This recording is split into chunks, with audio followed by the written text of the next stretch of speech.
We're a third-generation farming ranching operation here in northern Utah.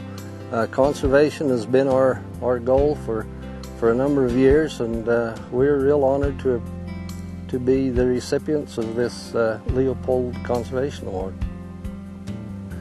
We run 125 head of cows, 2,500 head of sheep. It's a family operation. My son Brett and his wife are very active in this operation. As a matter of fact, they're the workhorses, you might say. We have property in the south part of Cache Valley, and we have 2 forest permits in Logan Canyon and 2 on the Grays River in Wyoming. Conservation practices we've done here is concrete ditches and pipelines, as well as laser leveling, and we've done all this as an effort to conserve water, and we have found that our conservation efforts have paid off. Probably, I would have to say that we conserve at least 1/4 of the water over and above what we used to. This windbreak behind me is a fair example of some of the conservation efforts we have made. We planted this windbreak for protection for wildlife, and in so doing, why it's protection for lambs here in the winter time, the drifting snow, and it's served us very well.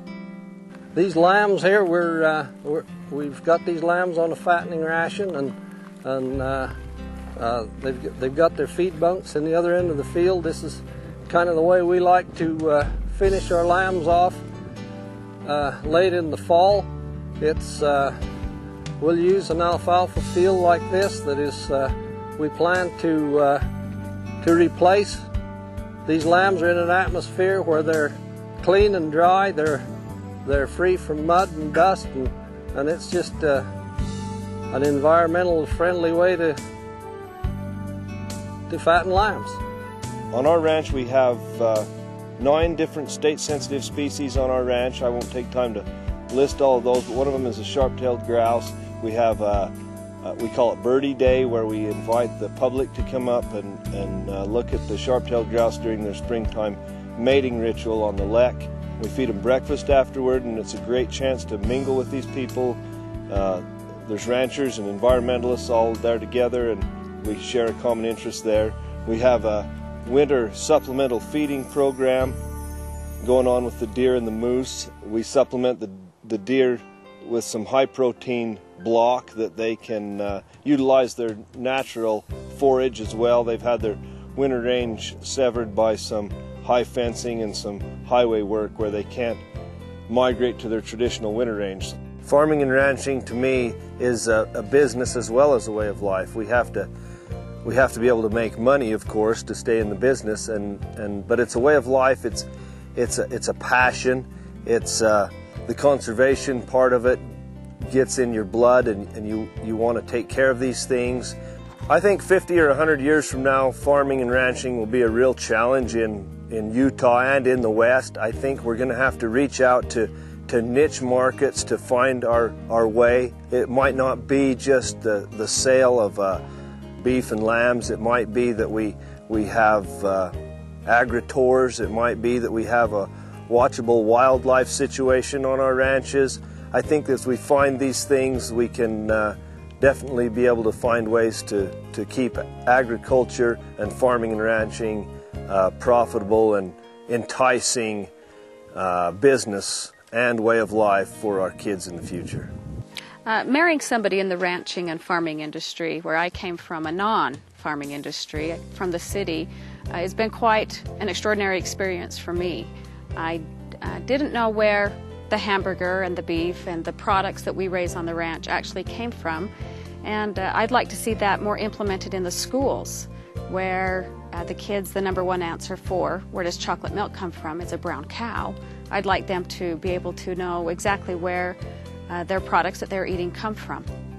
I spent 25 years working for Farm Service Agency. I saw the farmers and the ranchers come in. I saw the amount of time that they spent. Their wives can lean so much to them to come to a UACD convention. If the wife will come, it brings the husband with her.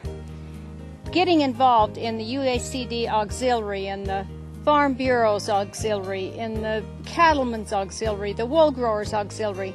These are places that women can shine. We can bring new programs in that explain different aspects that many times our husbands won't even think about. Education, ag in the classroom.